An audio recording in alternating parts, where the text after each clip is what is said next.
Muito bem, pessoal. Bom dia a todos novamente. Sejam bem-vindos. Nós vamos dar sequência então, ao estudo do Novo Testamento, da tradução do Haroldo Dutra Dias, E nós estamos começando do Evangelho de Mateus. Evangelho de Mateus, Nós estamos no capítulo 3 e falando sobre o batismo, João, o Batista, nós falamos um pouquinho na semana passada, no começo da vida dele, assim como o começo da vida de Jesus também, os primeiros anos, E agora nós estamos no momento em que João Batista já atraía a atenção de muitas pessoas no deserto da Judeia, perto do Rio Jordão, pregando, ensinamentos novos, trazendo informações importantes e conclamando as pessoas ao arrependimento.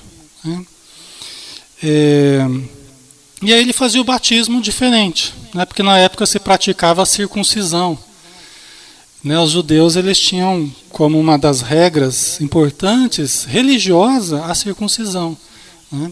E aí João Batista ele estava utilizando um outro batismo, que era um mergulho da pessoa nas águas do Rio Jordão, para que ela renascesse, vamos dizer assim, simbolicamente, ela pudesse recomeçar a sua vida de uma forma diferente. E aí então no versículo 11 a gente vê como está no Evangelho, no Novo Testamento. Eu vos mergulho, isso é João Batista falando, eu vos mergulho na água para o arrependimento. Mas o que vem depois de mim é mais forte do que eu, do qual não sou digno de carregar as sandálias. Tem tradução que vem desenlaçar as sandálias, tanto faz, Do qual eu não sou digno de carregar as sandálias. Ele vos mergulhará no Espírito Santo e no fogo. Espírito Santo a gente tem que lembrar de novo, aquela citação de Emmanuel, dizendo que nada mais é do que a legião de espíritos superiores que regem o planeta. Emmanuel chama o Espírito Santo assim. Então nós não precisamos ficar contrariados com esse termo, porque a gente não costuma usar esse termo dentro do Espiritismo, Espírito Santo, porque ficou muito ligado à questão da Santíssima Trindade, o Pai, o Filho e o Espírito Santo, como sendo um só. E isso nós sabemos que no Espiritismo não é, nós não entendemos como realidade, como Deus, o Pai, o Filho e o Espírito Santo como sendo um só, uma personalidade só, uma individualidade só, não seria. Deus é o Criador, Jesus é um Espírito criado assim como nós, que fez a sua evolução ao longo de milhões e milhões de anos, está muito mais à frente do que nós vamos ver até algumas informações interessantes a respeito da evolução dos espíritos, Então é um ser distinto de Deus, assim como nós. Somos uns distintos dos outros, embora sejamos filhos do mesmo Pai, Mas é interessante que João Batista, ele já percebe que ele estava fazendo um batismo na água, mas que não seria o mesmo batismo que Jesus iria fazer. Porque ele fala assim, olha, eu mergulho na água, mas vem um outro que é maior do que eu e que vai mergulhar no Espírito Santo, vai fazer vocês acenderem a vibração para sintonizarem com a legião de espíritos amigos que está aí. E no fogo, vos mergulhará no Espírito Santo e no fogo. O fogo sempre teve uma característica de purificação. A gente vê frequentemente no Evangelho queimar, um fogo que nunca se extingue e tal. Esse trabalho de purificação que o fogo faz. Então Jesus veio para nos purificar, para trazer uma mensagem de purificação, de renovação. Tem outros momentos na Bíblia que a gente vê Jesus falar, eu vim para ser batizado, eu tenho pressa que esse batismo se cumpra. O batismo de Jesus, o que a gente entende é que Jesus, quando ele falava de batismo, ele falava de provas, de testes. né? Ele passou por um batismo de fogo, Jesus, um batismo de dificuldade que foi a crucificação, todas as dificuldades que ele passou, né? Então ele falava, eu tenho pressa que isso se cumpra. Ele sabia o que ele ia passar, né? Então ele não associava somente o batismo à questão da água, à questão de mergulhar, né? Então isso fica bem claro, né? E por isso que os espíritas não fazem batismo, né? Os espíritas não... Eu não fui batizado. Se depender, os meus irmãos também não, né? Se depender de ser batizado para ir para o céu, eu tô frito, né? Assim, né? Então, é que eu acredito que não depende, né? Depende de várias outras coisas e não de ser batizado, né? Antigamente era muito forte, né? Devido às crenças tradicionais, ficava com muito medo, né? Quando a criança não era batizada, se ela começava a dar problema, falava que está faltando o batismo, não foi batizado e tal, né? Mas hoje a gente já pode relativizar um pouco isso, né? A pá está na sua mão, limpará sua eira. A eira era um lugar onde eles, após a colheita, eles tiravam a palha dos grãos, né? Um local, um armazém, né? Ou um terreno onde eles separavam os grãos das palhas, né? A pá está na sua mão, limpará sua eira, recolherá seu trigo no celeiro, mas queimará a palha com fogo inextinguível, né? Que é novamente essa imagem de renovação, de dissolvermos, de consumirmos com os resquícios de inferioridade que a gente tem ainda dentro de nós, né? Aí tem algumas informações interessantes do livro Vereda Familiar, da Teresa de Brito, quando ela fala a respeito do batismo, né? Tem um dos capítulos é só sobre a questão do batismo. Eu não vou trazer o capítulo todo não, tá, pessoal? É só alguns trechos aqui que eu achei interessante, né? Através do médium, o Raul Teixeira. Aí ela diz assim, em nenhum momento Jesus, que é o nosso mestre, guia, modelo, ensinou-nos a batizar alguém. Ensinou-nos a orarmos uns pelos outros, a amarmos-nos uns aos outros, o que é do conhecimento geral dos cristãos. Né? Então, realmente, em nenhum momento Jesus nos ensinou a batizar. Né? Ele se submeteu ao batismo de João, né? Até pela questão da tradição, e por João estar renovando, na verdade, os costumes, já era melhor o batismo de João do que a circuncisão. Né? Até porque o batismo de João era mais democrático. Como a gente falava na semana passada, a circuncisão era feita só nos homens, só os homens participavam dos cultos, das sinagogas, e o batismo de João era para todos. Né? Então era mais democrático, né? Mas Jesus mesmo, ele não nos ensinou a batizar. Tá? Nas linhas mestras do catolicismo romano, o sentido da cerimônia é de todo pertinente. Tem o seu significado dentro do pensamento católico romano, que a gente respeita. Né? Uma vez que ele considera que toda criança é uma alma que nasce em virgem das mãos de Deus, no momento em que o corpo físico vem à luz. Admitindo que a alma, ao surgir, traz em si as marcas do pecado atribuído a Adão e Eva, nas páginas mosaicas do Velho Testamento. Assim, o ato de batizar os seres tem por sentido alijar das pessoas o chamado pecado original. Até onde a gente sabe, até onde ela está dizendo aqui, de fato, né, o objetivo do batismo seria tirar o pecado, porque todos nós já nasceríamos fruto do pecado. Né, porque trazemos como herança o pecado original de Adão e Eva, dentro do pensamento tradicional, não é o pensamento espírita. Né? E aí também está implícita a questão do sexo, porque principalmente na Idade Média, o sexo era tido como algo altamente pecaminoso. O corpo era o fruto do pecado. A existência material, ela era contra a existência espiritual, vamos dizer assim. Tudo que era da matéria era do diabo.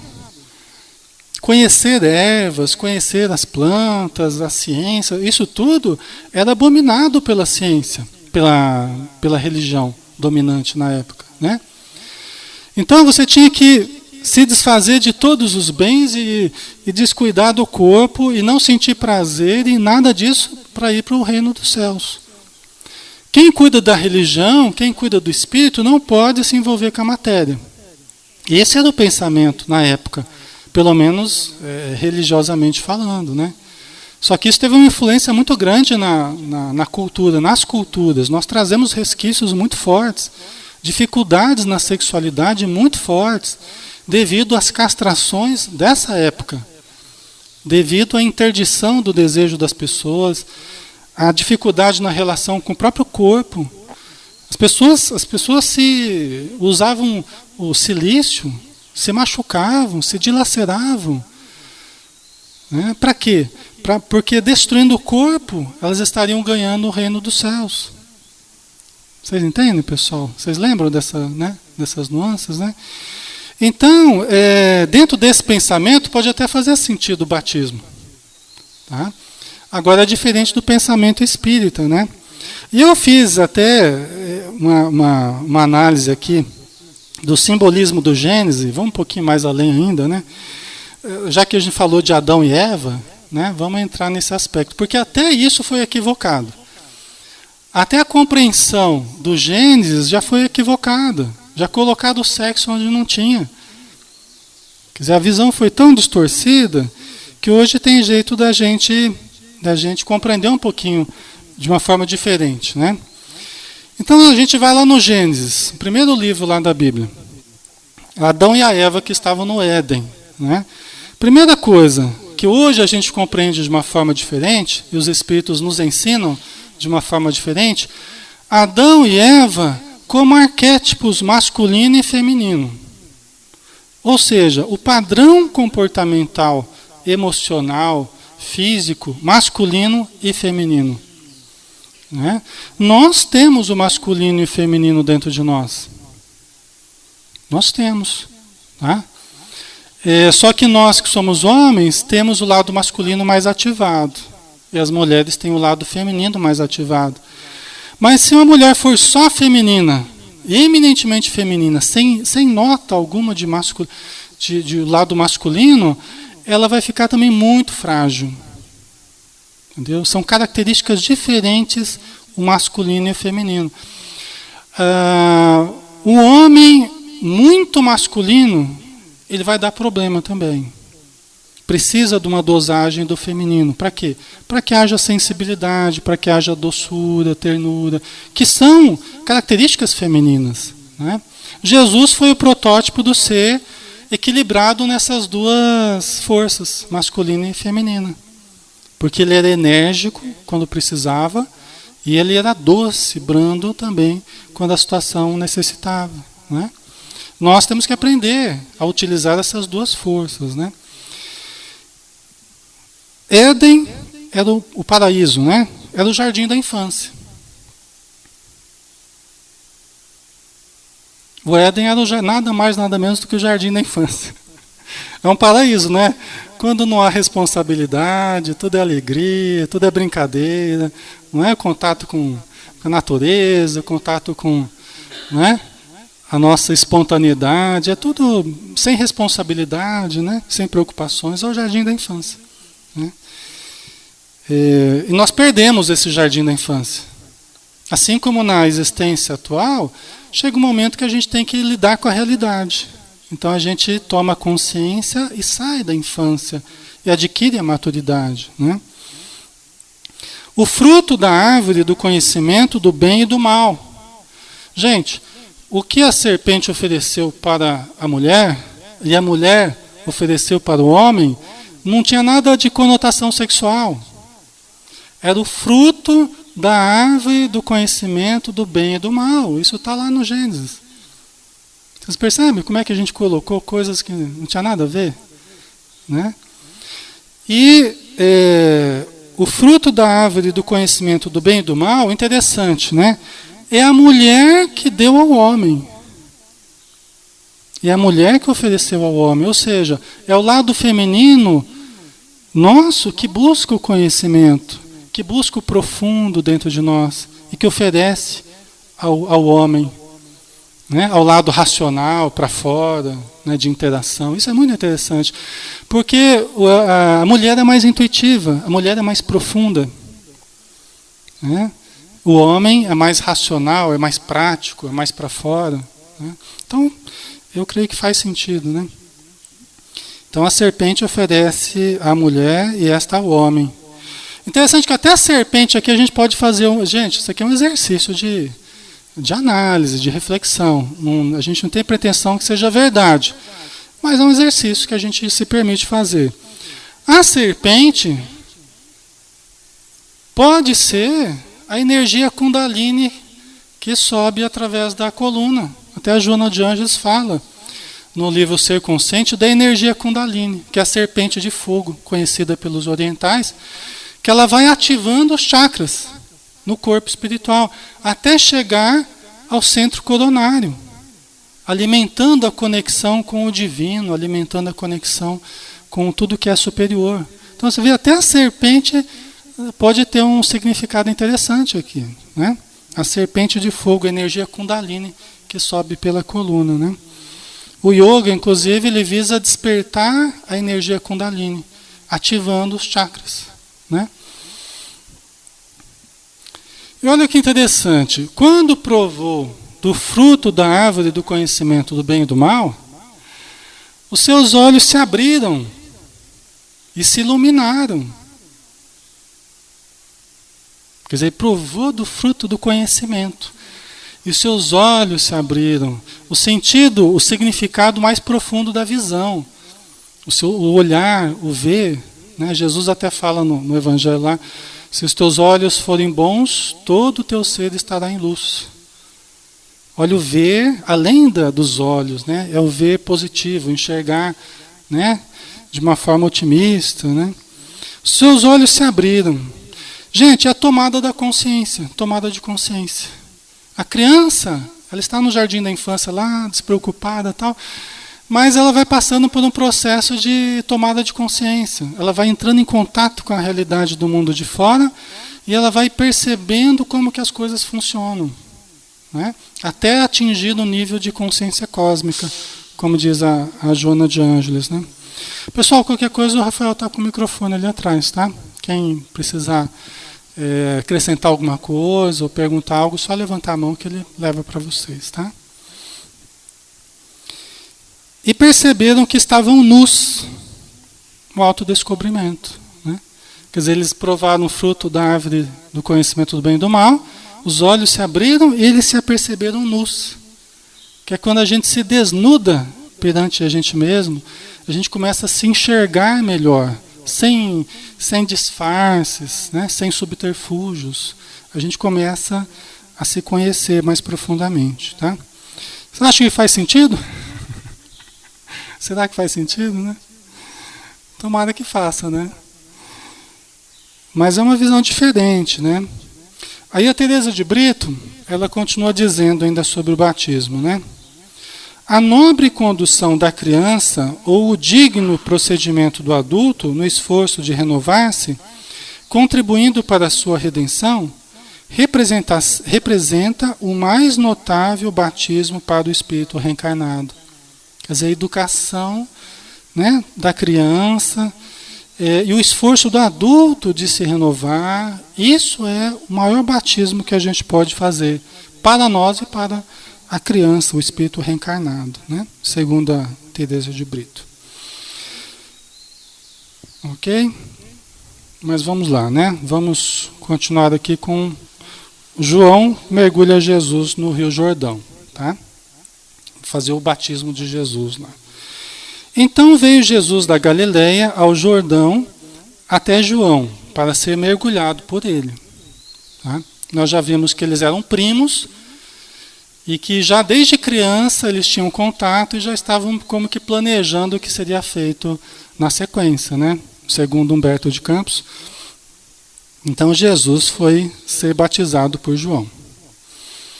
João, porém, o dissuadia dizendo: Eu é que tenho que ser mergulhado por ti, e tu vens a mim? Né? Porque João já sabia, né? Ele estava falando, né? Eu sou a voz que clama no deserto, né? Que batizo com água, mas vem aquele que vai batizar com fogo. É maior do que eu, e eu não serei digno de carregar as suas sandálias. Né?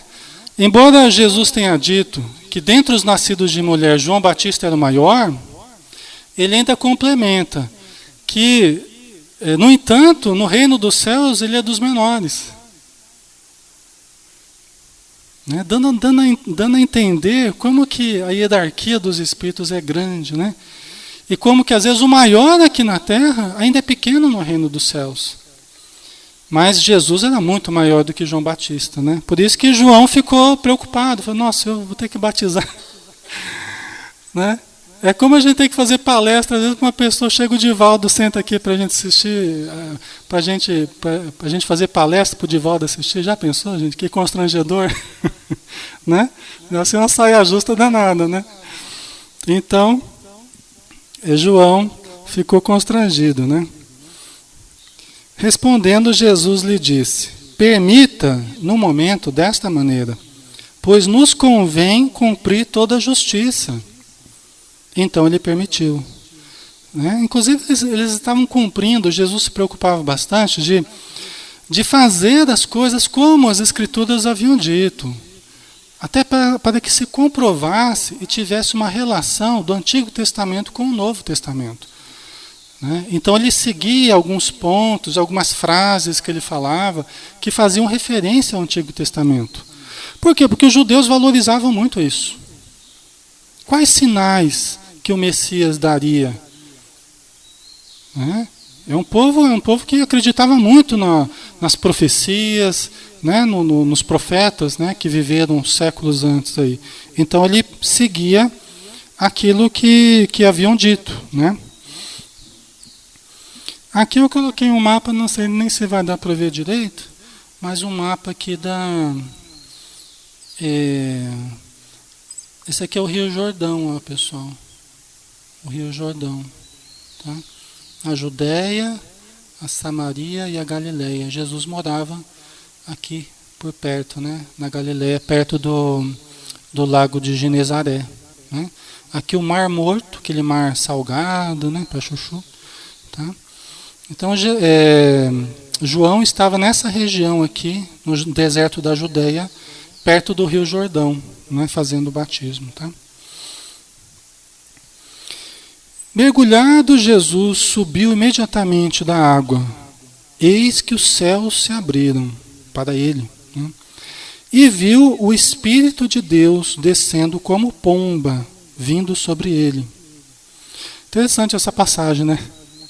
Difícil para a gente saber o que houve aqui. Né?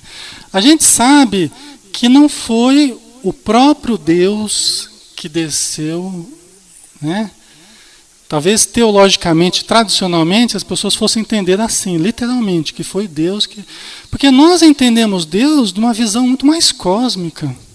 Não numa visão antropomórfica, não numa forma de um homem, ou numa forma limitada. Nós estamos mergulhados em Deus. Né? Santo Agostinho, Paulo de Tarso, né? Santo Agostinho, parafraseando Paulo de Tarso, que dizia, em Deus vivemos, nos movemos e existimos. Em Deus, como peixes no oceano. Ou seja, nós estamos mergulhados em Deus. Então, é difícil a gente imaginar que Deus vai descer como uma pomba. Mais fácil nós entendermos que um espírito iluminado pode ter vindo naquele momento ali, coroar aquela, né, de significados elevados naquele momento. Pode ser. Né? Jesus é o administrador do planeta, é o governador do planeta. Ele é um espírito puro, já é um espírito puro. Né? Nós não sabemos o que houve aqui. Tá? E nem... Será que foi Jesus que falou isso para Mateus? Quem que falou isso para Mateus? Quem que viu isso acontecer? Interessante a gente perguntar, né? Quem que viu alguma energia, alguma coisa diferente que desceu sobre Jesus naquele momento. Será que foi Mateus que viu? Ou foi alguém que viu e contou para Mateus e ele escreveu depois? Nós não sabemos, né? Então são algumas coisas interessantes que ficam para a gente entender melhor, né? Com o tempo. E uma voz dos céus que dizia: este é o meu filho amado, em quem me comprazo. Tipo Cid Moreira, assim, este é meu filho amado. Né? Nos filmes, né, aparece aquele vozeirão assim, né? É a voz de Deus? Provavelmente não, né, pessoal? Né? Provavelmente não.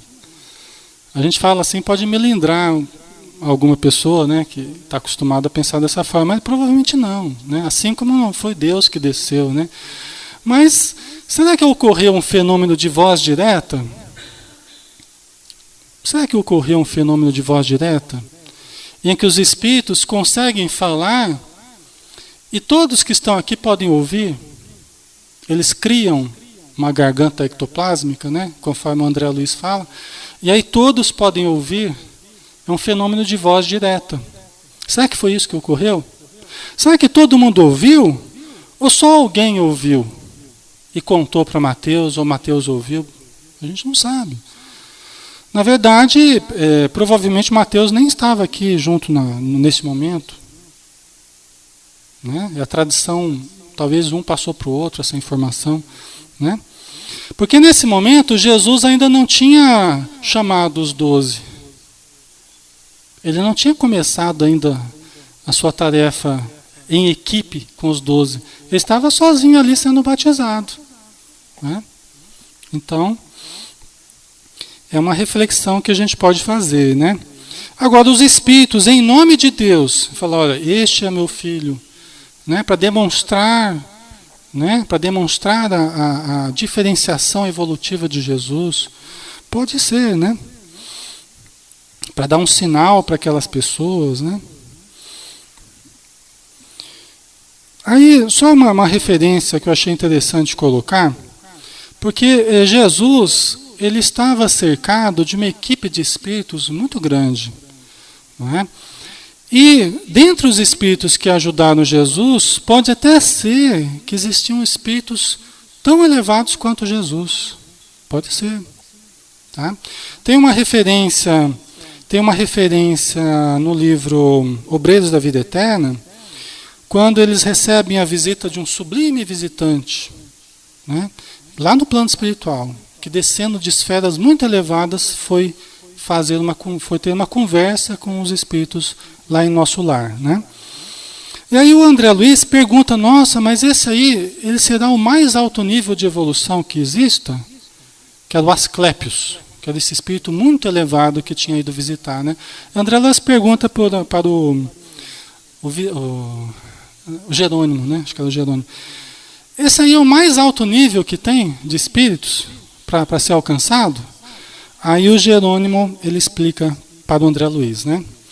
Olha, Asclépios relaciona-se entre abnegados mentores da humanidade terrestre. Partilha da soberana elevação da coletividade a que pertence, mas efetivamente é ainda a entidade do nosso planeta. Quer dizer, é alguém que está ligado ao planeta, uma entidade elevada, mas está ligada ao planeta. Né? Funcionando, embora, em círculos mais altos de vida.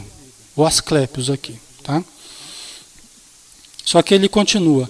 Compete-nos peregrinar muito tempo no campo evolutivo para lhe atingirmos as pegadas.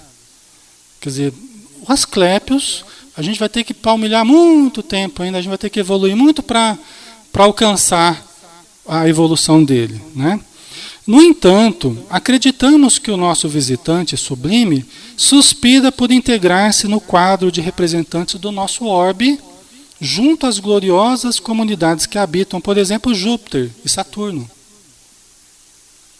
Então o Jerônimo explicando, olha, eu creio que o Asclépios, ele almeja participar dos círculos de espíritos elevados de Saturno, de Júpiter, que são planetas mais evoluídos que a Terra. Provavelmente dentro da carreira, do plano de carreira, vamos dizer, dos espíritos, ele deve estar almejando essa promoção aí, né? Só que tem coisas mais interessantes aqui, ó, quer ver? Os componentes dessas, de Júpiter, Saturno, tal, por sua vez, esperam ansiosos o instante de serem convocados às divinas assembleias que regem o nosso sistema solar. Né? Quer dizer, os habitantes de Júpiter, Saturno e outros planetas elevados provavelmente almejam representar o sistema solar junto a outros sistemas, por exemplo. Né? Entre essas últimas, entre os representantes do sistema solar, estão os que aguardam cuidadosos e vigilantes o minuto em que serão chamados a colaborar com os que sustentam a constelação de Hércules, que é a constelação em que nós estamos, constelação de Hércules, né? A cuja família pertencemos. Vocês percebem, pessoal, a dimensão que vai ganhando a coisa? E a gente vai diminuindo, né? A coisa vai aumentando e a gente vai se apequenando, né?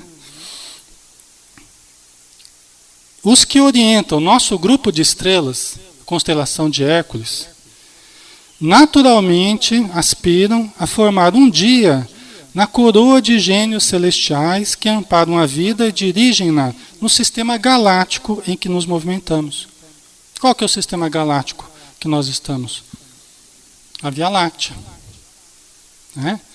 Tudo que a gente olha no céu, na noite estrelada, faz parte, são as constelações que fazem parte da nossa galáxia, da Via Láctea.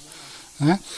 Então, como serão os representantes da Via Láctea? Qual será a evolução que eles têm? Né? Que eles têm? E sabe, meu amigo, que a nossa Via Láctea, viveiro e fonte de milhões de mundos, é somente um detalhe da criação divina, uma nesga do universo. A nossa Via Láctea é um pontinho no universo. Imagina a imensidão que é, né? Aí eu coloquei uma nota aqui, uma informação de um site especializado, nessa parte astronômica aí. A Via Láctea tem cerca de 250 bilhões de estrelas.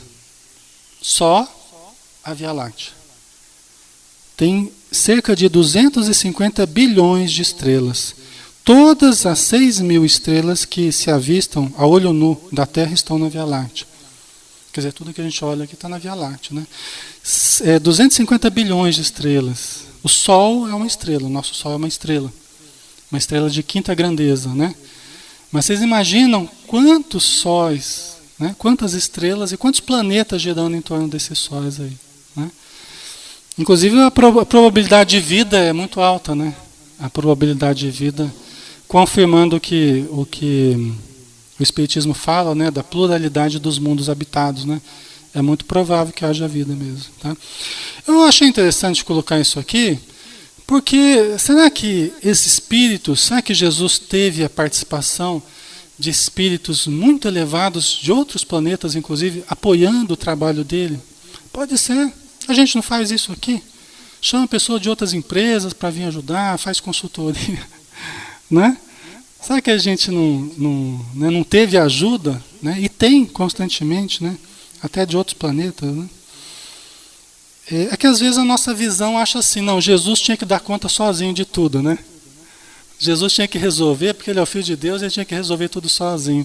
Mas a grandeza de Jesus não era dele fazer todo o trabalho sozinho, era justamente da equipe de apoio, né, de espíritos que o servem. Né? A grandeza dele se reflete aí também. Né? Estão cansados, pessoal? Vamos mais um pouquinho? Está cedo, né? Fala, Inês. Deixa o Rafael colocar. Só um pouquinho, Inês, desculpa aí. Essa ajuda que a gente hoje tem da espiritualidade, né, nos ajudando em várias situações da nossa vida, né? Eu acredito que isso que você falou, que existiam espíritos de um nível muito superior também no auxílio, né, já naquele tempo. Ah, provavelmente, né, Inês? Né? Eu acho. É. Bem provável, sim. Né? Porque se hoje existe, né, seria uma continuação, né? Provavelmente, né? Acho que sempre existiu, né? Essa ajuda, esse intercâmbio entre planetas, né, do sistema. A gente não sabe porque as informações são muito restritas nesse sentido, né? Mas eu acho que num exercício assim de reflexão, acho cabível isso. Tá? Obrigada. Então vamos falar sobre a tentação no deserto. E muita gente olha para essa questão da tentação de Jesus, que Jesus teria sofrido, como algo assim não verídico, né? Como algo assim meio fantasioso. Tem pessoas que olham para essa questão da tentação dessa forma, né? E aqui a gente vai ver que pelo jeito ocorreu mesmo, tá? Pelas informações de Humberto de Campos teria ocorrido mesmo, né? Então Jesus foi conduzido pelo Espírito ao deserto para ser tentado pelo diabo. Primeira coisa, Jesus foi conduzido pelo Espírito. Que Espírito é esse? Será que foi conduzido por um Espírito ao deserto ou em Espírito? Será que ele foi conduzido em Espírito, né, ao deserto? Né, para ser tentado pelo diabo. E aqui a gente coloca uma nota, o próprio Haroldo Dutra colocou uma nota para a gente aqui, né? Diabo, aquele que desune, inspirando ódio, inveja, orgulho, caluniador, maledicente, vocábulo derivado do verbo diabalo, separar, desunir, atacar, acusar, caluniar, enganar, do qual deriva também o adjetivo diabolê. Não sei exatamente que língua que é isso aqui. Que significa desavença, inimizade, aversão, repugnância, acusação, calúnia. Interessante, né? Você vê que assim como o Satanás, né, que é um termo usado também, não tem aquela conotação mítica que a gente deu culturalmente. Aquele ser criado para o mal, com chifre e tal. Não tem. Né? São termos que ganharam uma conotação diferente ao longo da história, mas originalmente não. Né? Originalmente não. Tá? É aquele que calunia, aquele que inspira ódio. Nós somos seres inferiores quando nós temos atitudes inferiores. Né? Tem gente que fala que os espíritos são os demônios. Nós somos esses demônios na Terra, encarnados ou fora da matéria, quando nós agimos de forma negativa. Né? Nós somos esses, né? Tanto na Terra quanto fora dela. Né? Então ele foi ser tentado por esse espírito que está numa condição de sofrimento, uma condição inferior. Né? Entendamos assim. Após ter jejuado 40 dias e 40 noites, teve fome. Né? Após ter jejuado. Né? E tem uma coisa muito interessante, o jejum deve ter a sua função. Né? Sempre teve nas religiões uma certa função de elevação, de diminuir um pouco a influência da matéria para que o espírito ganhasse em condição, em elevação. Né? Tem uma parte muito interessante, eu lembrei agora que os fariseus chegam para Jesus e falam assim, olha, João não comia nem bebia. Os seus discípulos aí comem, bebem, você também come, bebe, né? Eles falavam que Jesus tinha demônio, né? Que Jesus era o chefe dos demônios, os fariseus falavam, né? Aí Jesus fala para eles assim, olha, como é que uma pessoa vai jejuar na presença do noivo? Imagina que você vai numa festa de casamento e você foi convidado para a festa, o noivo está lá, está todo mundo lá, aí você fala, eu não posso comer, não, eu estou de regime, e faz jejum lá na festa de casamento. O pessoal fica até chateado, né? Porque prepara todo aquele banquete lá e você fica fazendo jejum. Né? Então Jesus fala assim, olha, como é que a pessoa vai jejuar na frente do noivo? né? Um dia será retirado o noivo, aí eles jejuarão. Isso quer dizer o quê? Quem que era o noivo ali no caso? Era Jesus, né? Ele que era o noivo. E ele que estava proporcionando aquele banquete de luz. Quer dizer, os discípulos não precisavam nem jejuar.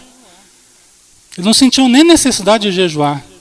Você imagina o que é conviver com Jesus várias horas por dia, escutar Jesus falar, sentir a vibração imagina o campo vibratório de Jesus. Você acha que a gente ia pensar em jejum, estando perto de Jesus? É pouco provável. Por quê? Porque a gente se alimentaria de uma tal vibração, de uma tal energia de amor, que nós nos sentiríamos no céu, na presença de Jesus, né? Só que ele fala assim, um dia o noivo vai ser retirado, aí eles jejuarão, porque eles vão sentir necessidade de elevação, de diminuir a influência da matéria para conseguirem se elevar, né? Então, para nós é até interessante, né? Às vezes comer um pouco menos, não precisa passar fome, mas diminuir um pouco, né, a influência da matéria, diminuir a carne, né? Diminuir a carne e tomar cuidado, né, com os nossos hábitos, né? Então Jesus, após 40 dias e 40 noites, teve fome. Talvez ele estivesse se preparando para o trabalho dele. É isso que fala numa das orações que o Divaldo recebeu, não lembro qual é o espírito, que ele fala, né? Que após 40 dias e 40 noites no deserto, né? E ele foi tentado, Jesus, imagina a gente, na oração, né? O espírito fala. Se Jesus, que é Jesus, após todo esse esforço, ele ainda foi tentado, imagina nós nas nossas fraquezas, né? Aí ele teve fome. Aproximando-se o tentador, o espírito que veio tentá-lo, né, lhe disse: se és filho de Deus, diz para que estas pedras se tornem pães.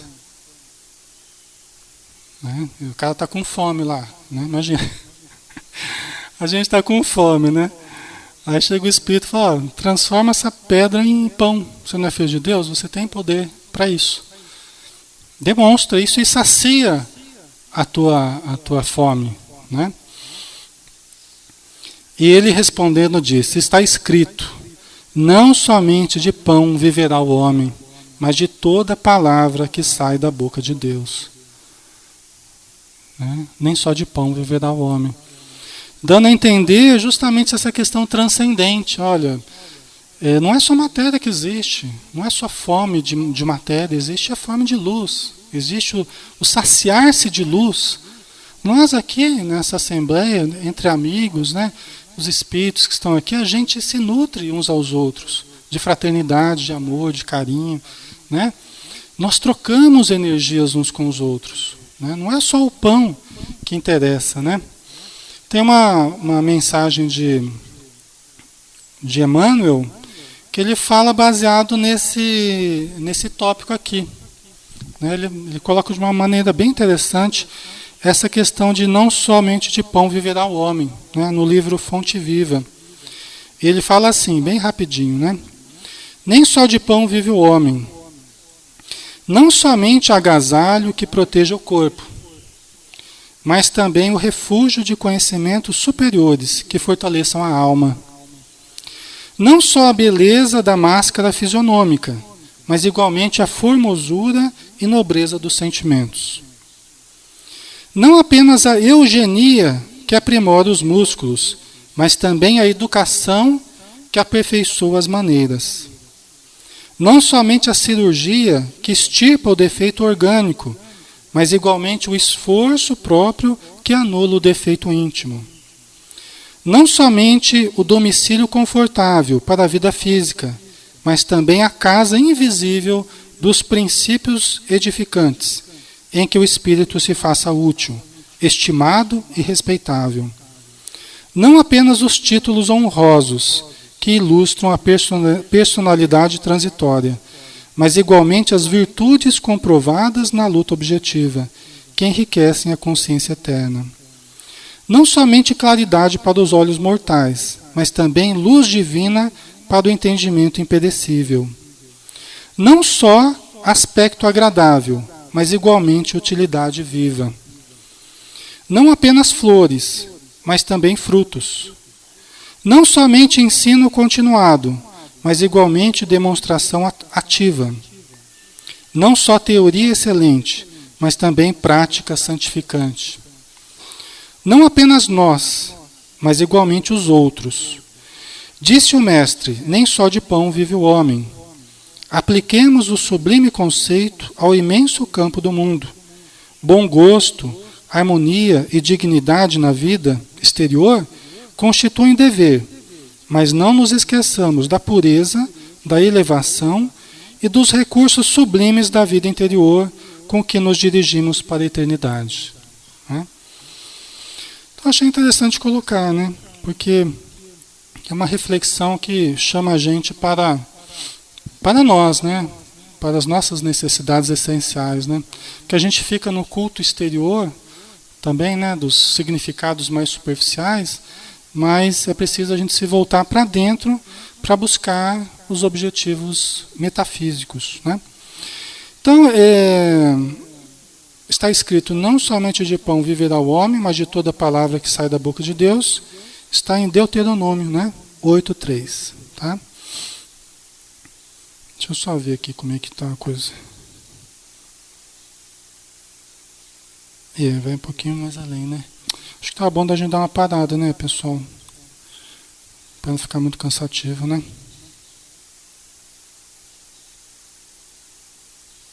Opa. Vamos dar uma paradinha aqui. Aí semana que vem a gente continua. Deixa eu só ver uma coisa aqui, peraí. Acho que é bom, vamos terminar só esse pedacinho aqui do raciocínio do Espírito que está tentando Jesus, aí a gente termina, né? Então o diabo o levou à cidade santa, Jerusalém, né? É tido como cidade santa. O colocou sobre o pináculo do templo, pináculo, local mais alto do templo, né? E lhe disse, se és filho de Deus, lança-te para baixo, pois está escrito, ele dará ordens aos seus anjos, a teu respeito, e sobre as mãos irão te suster, para que não tropeces em nenhuma pedra. Olha, você vê que coisa interessante, né? O diabo, entre aspas, ele está citando o Antigo Testamento, né? Você vê nesse embate com Jesus, ele está usando até das Escrituras, né? Para tentar convencer Jesus. Você vê que coisa curiosa, né?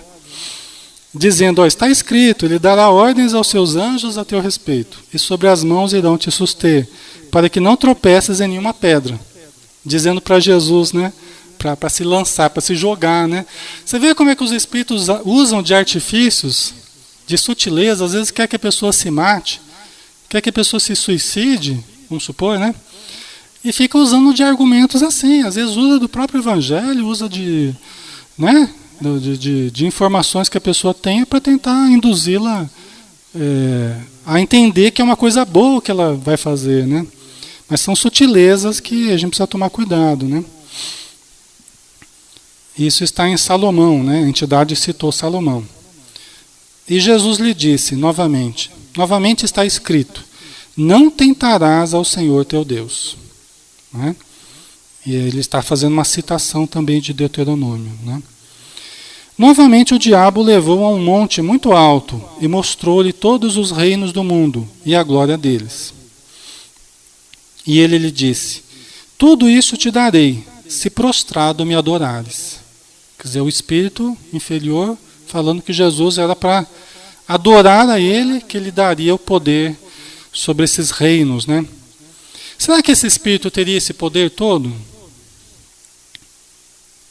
Será que os espíritos infelizes ou inferiores, eles têm poder sobre as nações? Sim ou não? Quem acha que sim, levanta a mão. Hã?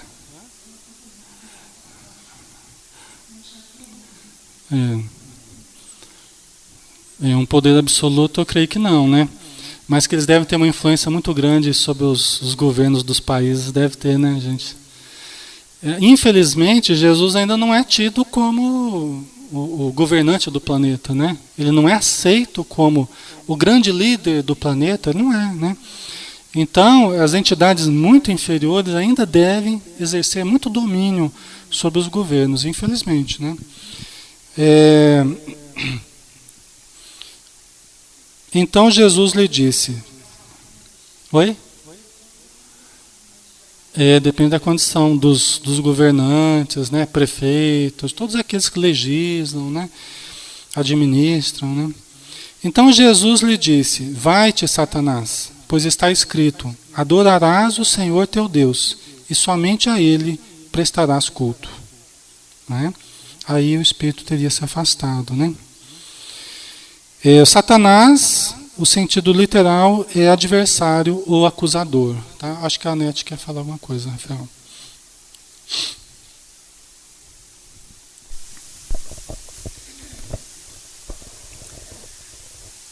Eu acho que quem dá esse poder é o próprio homem.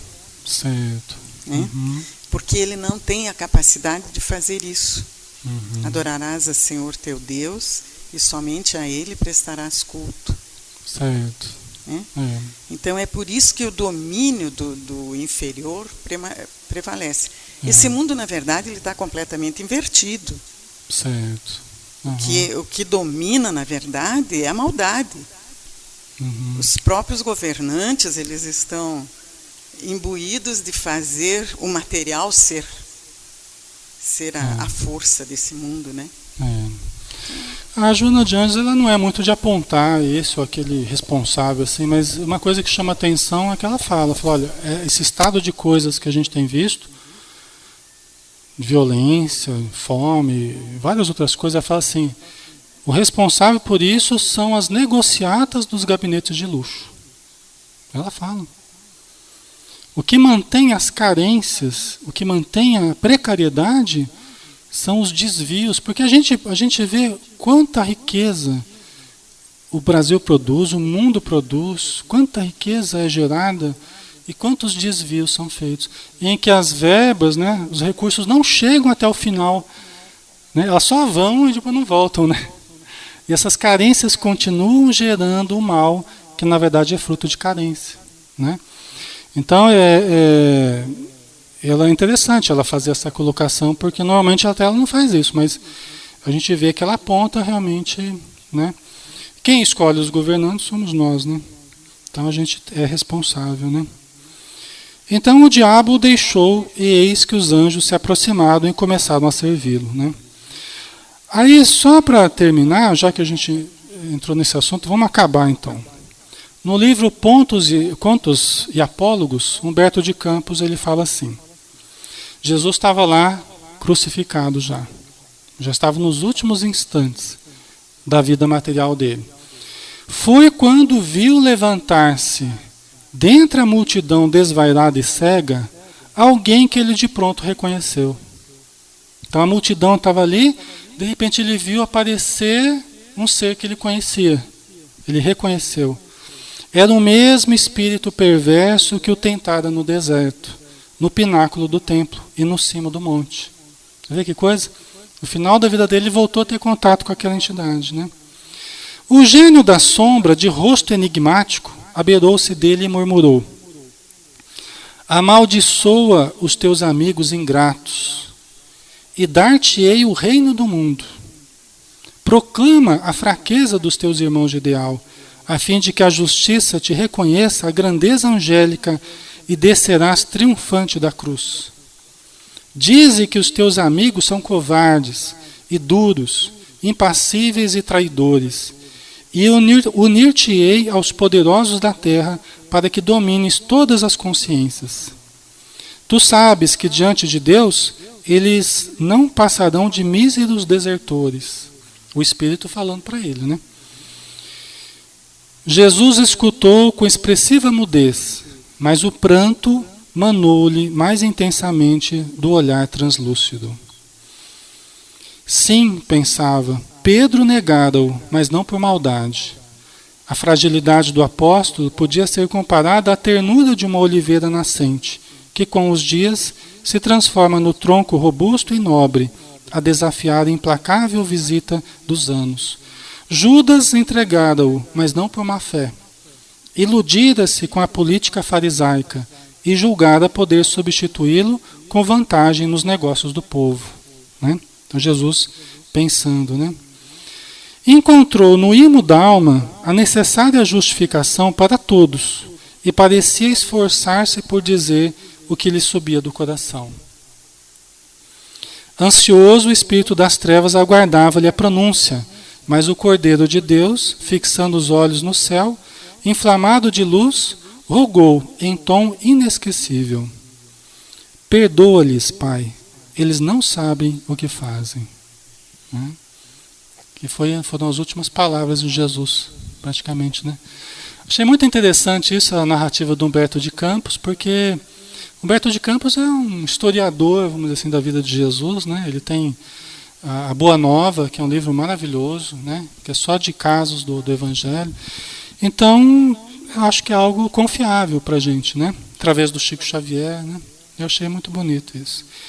Pessoal, então, nós vamos finalizar por aqui, né? Aí semana que vem...